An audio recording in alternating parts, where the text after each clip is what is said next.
বাংলাদেশ খেলাফত মজলিসের সংগ্রামী আমির, বারবার তারা নির্যাতিত মজলুম জনতা শেখুল হাদিস আল্লামা মামুনুল হক, শেখুল হাদিস আল্লামা মামুনুল হক।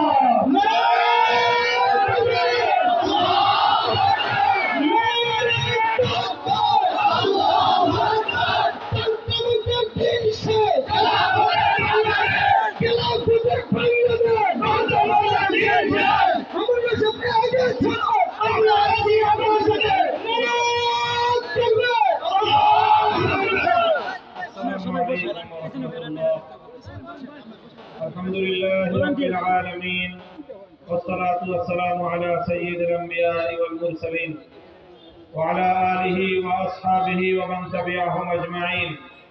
أعوذ بالله من الشيطان الرجيم. بسم الله الرحمن الرحيم. الذين إن مكناهم في الأرض أقاموا الصلاة وآتوا الزكاة وأمروا بالمعروف ونهوا عن المنكر ولله عاقبة الأمور. বাংলাদেশ খেলাফত মজলিস ভালুকা উপজেলা শাখার উদ্যোগে আয়োজিত আজকের নির্বাচনী গণসমাবেশে উপস্থিত সংগ্রামী সভাপতি, উপস্থিত ভালুকা আসনে ময়মনসিংহ 11 বাংলাদেশ খেলাফত মজলিস মনোনীত সংসদ সদস্য পদপ্রার্থী হাফেজ মোহাম্মদ মামুনুর রশিদ, উপস্থিত বাংলাদেশ খেলাফত মজলিসের কেন্দ্রীয়, জেলা ও উপজেলা পর্যায়ের দায়িত্বশীল সর্বস্তরের নেতাকর্মী ও সংগ্রামী ভালুকাবাসী, আমি সর্বপ্রথম মহান আল্লাহ পাক রব্বুল আলামিনের দরবারে শুকরগুজারি আদায় করছি, যিনি আজকে বাংলাদেশকে ফ্যাসিবাদ মুক্ত করে এদেশের মানুষকে নতুন মুক্তির জন্য, এদেশের মানুষকে এক নতুন সম্ভাবনার মুখে আল্লাহ পাক উপনীত করেছেন এবং এদেশের মানুষকে একটি সুন্দর ভবিষ্যৎ করার জন্য আল্লাহ পরিবেশ সৃষ্টি করে দিয়েছেন। আল্লাহুম্মা লাকাল হামদু ওয়া লাকাশ শুকর। সংগ্রামী জনতা, আমাদের পূর্বপুরুষগণ বহু সংগ্রাম সাধনার মধ্য দিয়ে আজকের এই বাংলাদেশ আমাদের কাছে আমানত রেখে গিয়েছে। 190 বছরের আধিপত্যবাদ বিরোধী স্বাধীনতা আন্দোলনের মধ্য দিয়ে ব্রিটিশকে দেশ থেকে বিতাড়িত করা হয়েছিল। আমরা ব্রিটিশের দাদাকল থেকে মুক্ত হয়েছি।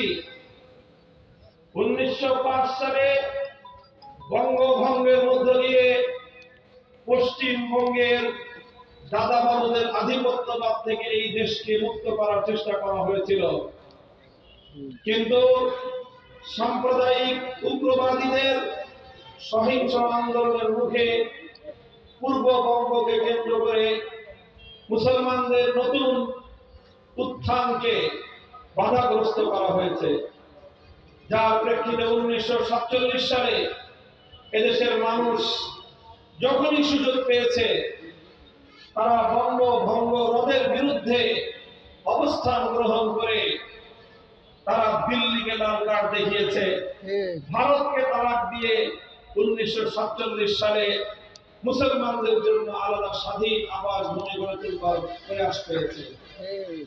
1947 সালে এই দেশ যখন মুক্ত হয়, পশ্চিম পাকিস্তানি খান পাঠানরা, মোহাম্মদ আলী জিন্নারা এদেশের মানুষের সঙ্গে প্রতিশ্রুতি দিয়েছিল যে আল্লাহর আইন বাস্তবায়ন হবে, ইসলামী শাসন কায়েম হবে, নিজামী ইসলামের ভিত্তিতে শাসনতন্ত্র পরিচালিত হবে।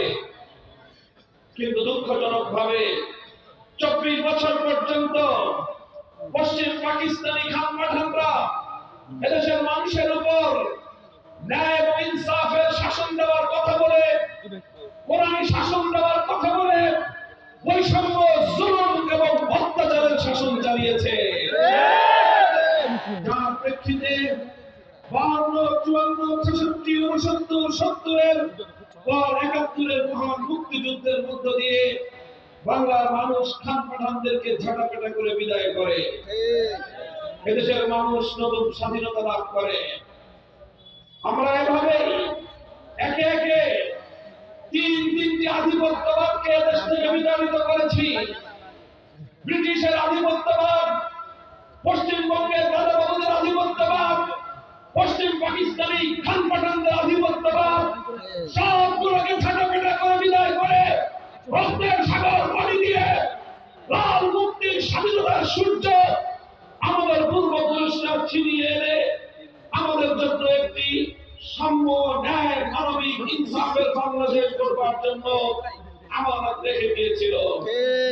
দুর্ভাগ্যের বিষয়, প্রতিবার আমরা রক্ত দিয়ে বিজয় এনেছি, প্রতিবার আমরা সংগ্রামের মধ্য দিয়ে বিজয় ছিনিয়ে এনেছি, কিন্তু ষড়যন্ত্রের কারণে, চক্রান্তের কারণে বিজয়ের ফসল আমরা মানুষের ঘরে তুলতে পারি নাই।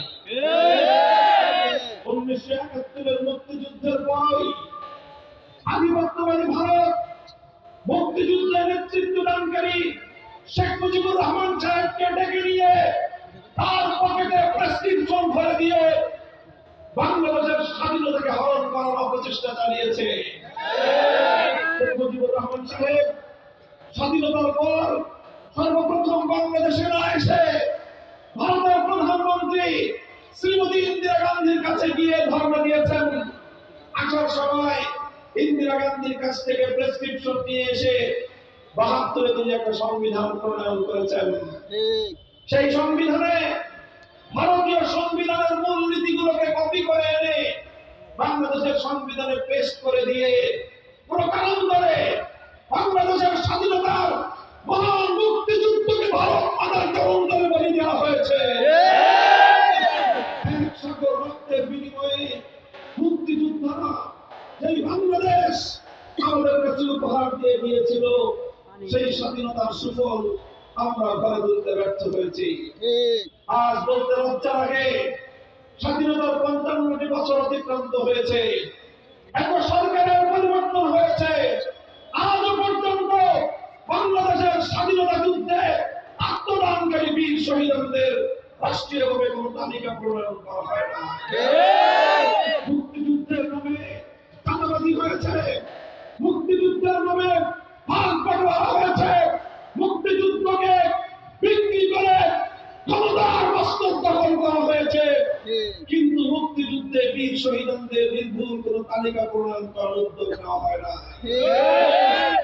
সংগ্রামী সাথী ও বন্ধুগণ, এভাবে ৭২ থেকে ২০২৪ দীর্ঘ প্রায় ৫৪ বছর বাংলাদেশটাকে আরেক দেশের করদ রাজ্যে পরিণত করবার রাষ্ট্রীয় সাংবিধানিক যাবতীয় ব্যবস্থাপনা পরিচালিত হয়েছে। আর যখনই এদেশের মানুষ মুক্তির জন্য পাগল হয়েছে, এদেশের মানুষ যখনই আধিপত্যবাদের বিরুদ্ধে কথা বলেছে, এদেশের মানুষ যখন ভারতীয় আধিপত্যবাদের শৃঙ্খল থেকে নিজেদেরকে মুক্ত করার চেষ্টা চালিয়েছে, তখন তাদেরকে স্বাধীনতা বিরোধী, জঙ্গিবাদী, রাজাকার ইত্যাদি ট্যাগ দিয়ে তাদের উত্থানকে ঠেকিয়ে দেওয়ার চেষ্টা করা হয়েছে। এভাবেই করতে করতে আসলো ২৪ সাল।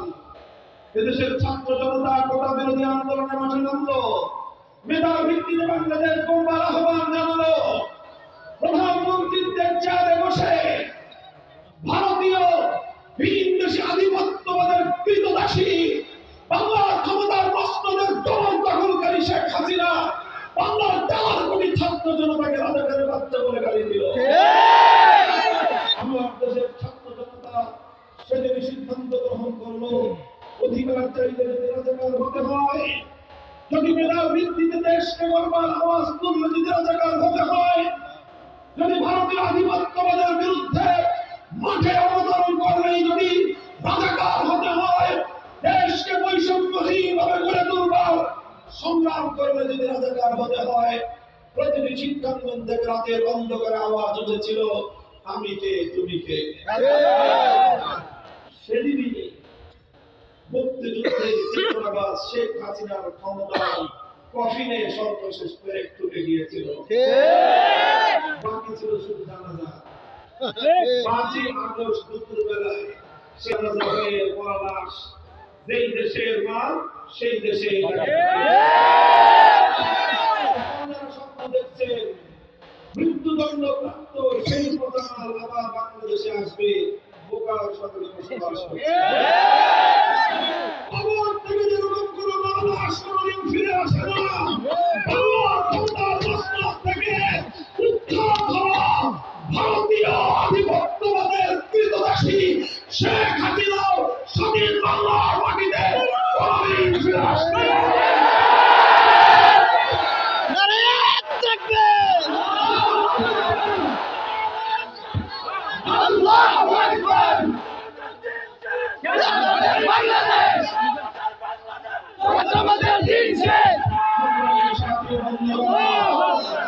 এভাবে বাংলাদেশের মানুষ 2024 সালে নতুন করে স্বাধীনতা অর্জন করেছে। বাংলাদেশের মানুষ 24 সালে 64 জেলার প্রতিটি জেলা থেকে যুবক দামাল সন্তানেরা রক্ত দিয়ে নতুন করে আবার স্বাধীনতার সূর্যকে ছিনিয়ে এনেছে। মানুষের হাজার বছরের স্বাধীনতার সংগ্রামের চিন্তায় হওয়া সকল অর্জনকে ফিরিয়ে আনবার জন্য জুলাই বিপ্লব হয়েছে। জুলাই বিপ্লবের পর এদেশের বিপ্লবীরা চাইল সংস্কারের মাধ্যমে নতুন বাংলাদেশ গড়ে উঠবে। এদেশের মানুষ চাইল ৭২-এর বন্দোবস্ত ভারতীয় গোলামী শৃঙ্খল থেকে বাংলার মানুষ মুক্তি পাবে।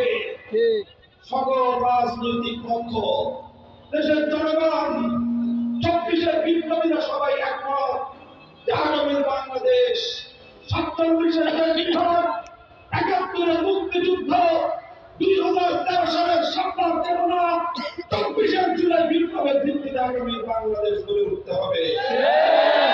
কিন্তু বাংলাদেশ বিরোধী সেই আধিপত্যবাদী শক্তি চায় না ৭২-এর সেই বাংলাদেশ বিরোধী ভিন দেশি আদর্শ বাস্তবায়নে সেই পরাজিত ব্যবস্থাপনার লোকপাট সেটা পরাজিত শক্তিরা চায় না। তারা নতুন করে আরেকটি রাজনৈতিক শক্তির কাঁধে সওয়ার হওয়ার চেষ্টা চালাচ্ছে।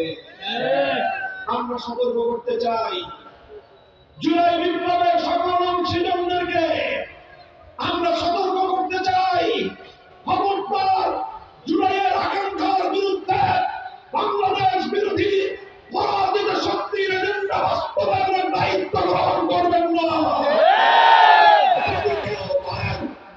পানির মতো ভেসে যাবে।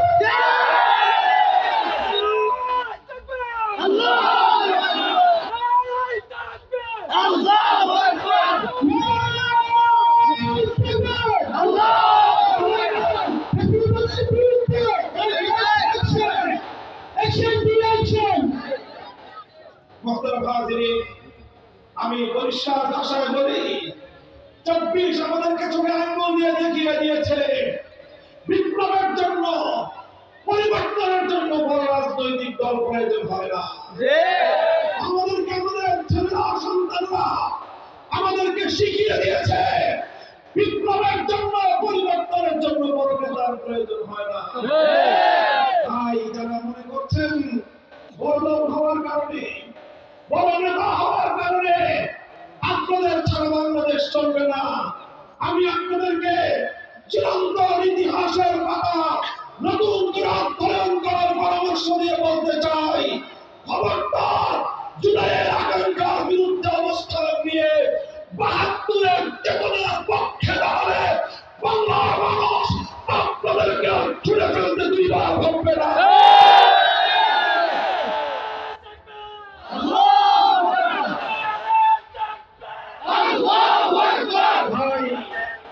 আমরা বলতে চাই, জুলাইয়ের চেতনার পক্ষে সকল ঐক্যবদ্ধ হন। ৭২-এর পরাজিত শক্তি যেন আর বাংলাদেশে ফিরে আসতে না পারে, সেই জন্য আমাদের এই রাজপথের গড়ে ওঠা ঐক্যকে সংহত এবং মজবুত রাখতে হবে। জুলাই সনদকে ভিত্তি করে আগামী যেই নির্বাচন সমাগত, এখানে শুধু প্রতীকের নির্বাচন হবে না, এখানে শুধু ধানের শীষ, দাঁড়িপাল্লা, রিক্সা, হাত পাখা, অন্যান্য প্রতীকের নির্বাচন শুধু নয়, সঙ্গে সঙ্গে হবে জুলাই সনদ বাস্তবায়নের জন্য গণভোটের নির্বাচন। আমরা বলতে চাই, বাংলাদেশে আজ দুটি পক্ষ রয়েছে। একটি পক্ষ ষড়যন্ত্রকারী, ভিনদেশী এজেন্ডা বাস্তবায়নকারী, বাংলাদেশ বিরোধী ষড়যন্ত্রকারী একটি পক্ষ, এরা হলো ৭২-এর পরাজিত শক্তি। আরেকটি হলো ২৪-এর বিপ্লবকামী শক্তি, যারা ২৪-এর বিপ্লবের পক্ষে, তারা গণভোটে হারা ভোটে ভোট দিবে। আমরা বাংলার মানুষকে একটা আহ্বান জানাই, আমাদের নেতা কর্মী জনগণ থেকে আমরা উদাত্ত আহ্বান জানাই, সমাগত নির্বাচনে আমাকে বাক্সে ভোট দিতে হবে।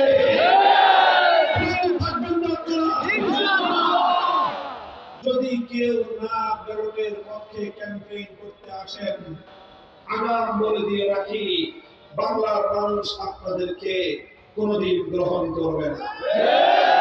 বরং প্রমাণ হবে আপনারা ফ্যাসিবাদের দোষর। ফ্যাসিবাদ রক্ত দিয়ে বিদায় করা হয়েছে, অনেক ফ্যাসিবাদকে বাংলার ক্ষমতার মস্তকে বসানোর জন্য নয়। সংগ্রামী সাথী বন্ধুগণ, আজ বাংলাদেশ সংস্কার চাই যারা, পরিবর্তন চাই যারা, এই জুলুম, নির্যাতন, ফ্যাসিবাদ, দুর্বৃত্তায়নের রাজনীতি শৃঙ্খল থেকে বাংলাদেশের মানুষকে আমরা মুক্ত করতে চাই। বিভিন্ন, আমি বলি, বাংলার মানুষ স্বাধীনতা লাভ করেছি, আমরা তিনটি আধিপত্যবাদকে পরাজিত করেছি। কিন্তু দুর্ভাগ্য হলেও আমাদের পতাকা স্বাধীন হয়েছে, মানচিত্র স্বাধীন হয়েছে, জাতি আজও আমরা স্বাধীন হতে পারি না।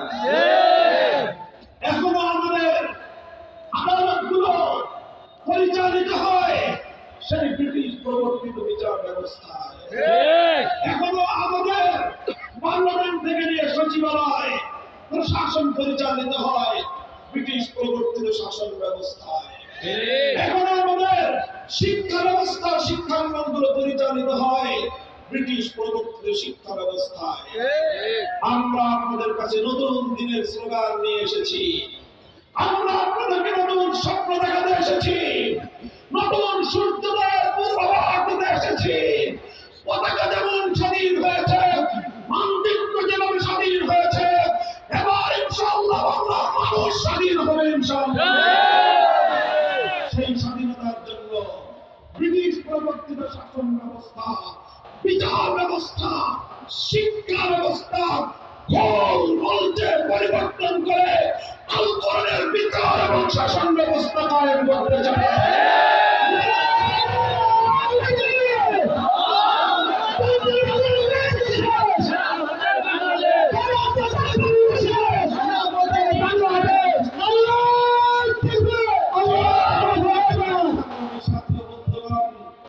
আমি আপনাদেরকে বলি, ভালুকা অঞ্চল এটা বিপুল পরিমাণ শ্রমিক অধ্যুষিত অঞ্চল।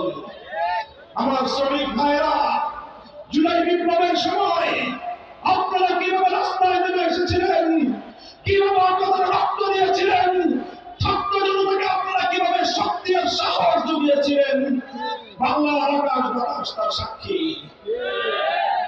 কৃষক, শ্রমিক, মজদুর, আপনাদেরকে বলি, আজ বাংলাদেশের যে ব্যবস্থাপনা চলছে, রাজনীতিতে, প্রশাসনে, অর্থনীতিতে, এই সব হলো ভুর্জ একটা ব্যবস্থাপনা, পুঁজিবাদী ব্যবস্থাপনা। এর অন্তরালে বড় লোকের ভাগ্যের পরিবর্তন হয়, গরিব তার কোনদিন ন্যায্য অধিকার ফিরে পায় না। এখানে পার ক্যাপিটা ইনকাম বৃদ্ধির গল্প শোনানো হয়, জনগণের গড় আয় বাড়ে। জনগণের কি বাড়ে? গড় আয় বাড়ে। গড় আয়, মাথা পিছু আয় বাড়ে, জিডিপি বাড়ে, আভ্যন্তরীণ উৎপাদন বাড়ে, গার্মেন্টসের উৎপাদন বাড়ে, মিল ফ্যাক্টরি কলকারখানার উৎপাদন বাড়ে। আর এই উৎপাদন বাড়লে, মাথা পিছু ইনকাম বাড়লে, সমাজে উচ্চতলায় বসবাসকারী হাতে গোনা কিছু শিল্পপতির ভাগ্যের পরিবর্তন হয়। তাদের গ্যারেজে দুটো প্রাণো গাড়ির জায়গায় চারটা প্রাণো গাড়ি হবে। তাদের বিল্ডিং 10 তলার জায়গায় 20 তলা হয়। তাদের বেডরুম গুলোতে নতুন এসি পরিবর্তন হয়। কৃষক, শ্রমিক, রিক্সাওয়ালা, খেটে খাওয়া মজদুর মানুষ, ভ্যান গাড়ি চালক, ঠেলা গাড়িওয়ালা, নৌকার মাঝি, তাদের অবস্থা কি হয়? তাদের 10 টাকা বেতন বাড়লে দ্রব্যের মূল্য বাড়ে 20 টাকা। তাদের বেতন 10% বাড়লে জিনিসপত্রের দাম বাড়ে 20 টাকা। সেই যেই সেই যা ছিল তাই থেকে যায়। আমার প্রবাসের ভাইয়েরা রক্ত পানি করে 24 ঘন্টার মধ্যে 15 থেকে 16 ঘন্টা পরিশ্রম করে 3 পয়সা জমিয়ে দেশের ভাগ্য উন্নয়নের জন্য, দেশের অর্থনীতির উন্নয়নের জন্য রেমিটেন্স পাঠায়।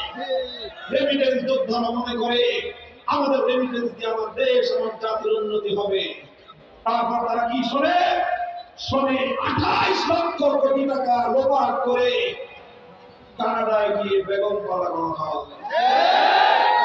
ভাগ্য পরিবর্তন হয় রাজনৈতিক দুর্বৃত্তদের, ভাগ্য পরিবর্তন হয় ক্ষমতার মন্ত্রী মিনিস্টারদের, ভাগ্য পরিবর্তন হয় এমপি চেয়ারম্যানদের, ভাগ্য পরিবর্তন হয় বড় শিল্পপতি রাজনৈতিক নেতাদের, ভাগ্য পরিবর্তন হয় বাংলার সাধারণ মানুষের, ভাগ্যের পরিবর্তন হয় না। তাই এবার আমরা আপনাদেরকে প্রতিশ্রুতি দিতে এসেছি, অঙ্গীকার করতে এসেছি, নতুন বাংলাদেশ, নতুন সম্ভাবনা, নতুন বাংলাদেশ, নতুন সম্ভাবনা। সেটা হলেই পুরাতন সকল ব্যবস্থাপনা, সকল বন্দোবস্ত, সকল রাজনৈতিক শক্তিকে উৎখাত করে নতুন আগামী দিনের এক নতুন বাংলাদেশ আমরা গড়ে তুলতে চাই। এই জন্য দেশপ্রেমিক এবং ইসলামী শক্তিগুলো ঐক্যবদ্ধ হয়েছে। আমরা হাতে হাত রেখেছি। 8টি দল গোটা বাংলার 7 বিভাগে আমরা গিয়েছি। দেশের টেকনাফ থেকে তেঁতুলিয়ায় বাদ ভাঙ্গা জনতার স্রোত নেমেছে। বিশ্বাস করি আল্লাহর রহমত সঙ্গে থাকলে এবার ভাঙ্গা জনতার স্রোত রুখে দেওয়ার সাধ্য কারণে এই জনতার এই স্রোতের বিপক্ষে কেউ দাঁড়াবার চেষ্টা করবেন না।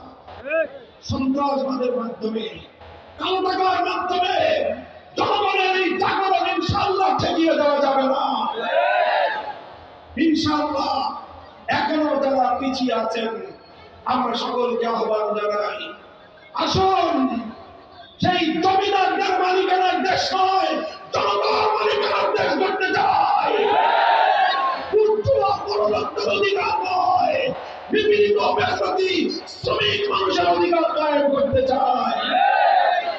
এই জন্য আমাদের প্রতীক হলো রিক্সার প্রতীক।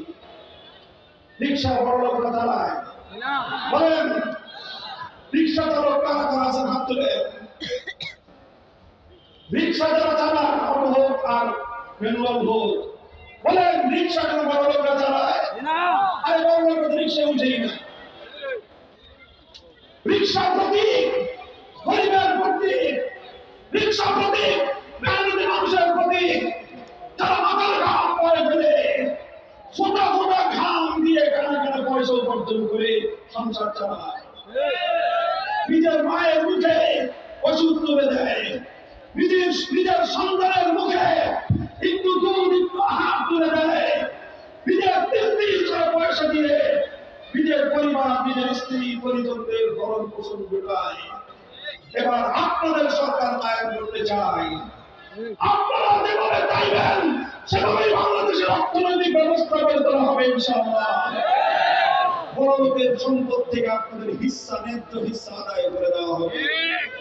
আল্লাহ নবী যেভাবে বলেছেন, তুখাযু মিন আগনিয়াইহিম ওয়া তুরাদ্দু আলা ফুকারাইহিম, বড় লোকের সম্পদে থেকে যাওয়া গরিবের হিস্সা আদায় করে পাই পাই আমরা গরিবের কাছে তুলে দেওয়ার অঙ্গীকার করছি ইনশাআল্লাহ। দেশপ্রেমিক ইসলামী জনতা যেভাবে এক কাতারে সামিল হয়েছে, অবশিষ্ট যারা এখনো বিচ্ছিন্ন আছেন, আমরা আশা করছি নির্বাচনের আগে আমরা সকলে ঐক্যবদ্ধ হয়ে দুটি আওয়াজ তুলব। 1 নম্বর, গণভোটে হ্যাঁ বাক্সে ভোট দিন।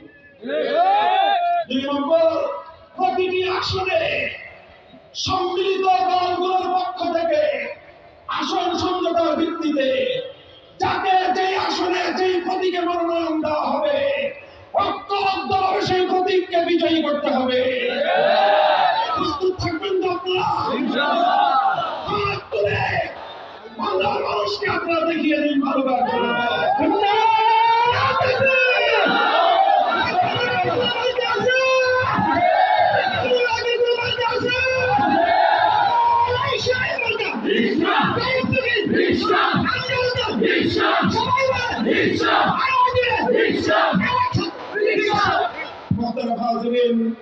আমাদের বাংলাদেশ খেলাফত মজলিসের প্রতীকে হাফেজ মামুনুর রশিদের হাতে আমি রিকশা প্রতীক দিয়ে রিকশা এবং মামুনুর রশিদকে ভালোবাসার মানুষের কাছে আমি আমানত রেখে গেলাম। ইনশাআল্লাহ যদি আরেক দল থেকে জনগণের পক্ষ থেকে তিনি যদি প্রতিদ্বন্দ্বিতা করার জন্য মনোনীত হন, আপনারা তাকে সর্বতভাবে সহযোগিতা করবেন, তার পাশে থাকবেন, অর্থনৈতিকভাবে শারীরিকভাবে পরিশ্রম করে জনতার দুয়ারে দুয়ারে রিকশা দাওয়াত নিয়ে আপনারা যাবেন ইনশাআল্লাহ। ইনশাআল্লাহ আল্লাহ যদি আমাদেরকে তৌফিক দান করেন, আল্লাহ ইনশাআল্লাহ দেবেন বলে আমরা আশাবাদী। আমাদেরকে যদি সুযোগ দেন, আমরা নতুন বাংলাদেশ উপহার দেব। বাংলার মানুষের ইচ্ছা এবং অভিপ্রায় জনতার আকাঙ্ক্ষা বাস্তবায়িত হবে ইনশাআল্লাহ। নাসরুম মিনাল্লাহি ওয়া ফাতহুন করিব ওয়া আখিরু দাওয়ানা আলহামদুলিল্লাহি রাব্বিল আলামিন। সুবহানাল্লাহি ওয়া বিহামদিহি সুবহানাল্লাহি ওয়া বিহামদিহি আশহাদু আন লা ইলাহা ইল্লা আনতা আস্তাগফিরুকা ওয়া আতুবু ইলাইক। ইয়া হাইয়্যু ইয়া কাইয়্যুম বিরহমাতিকা নাস্তাগীথ। وصلى الله تعالى على خير خلقه محمد وآله وصحبه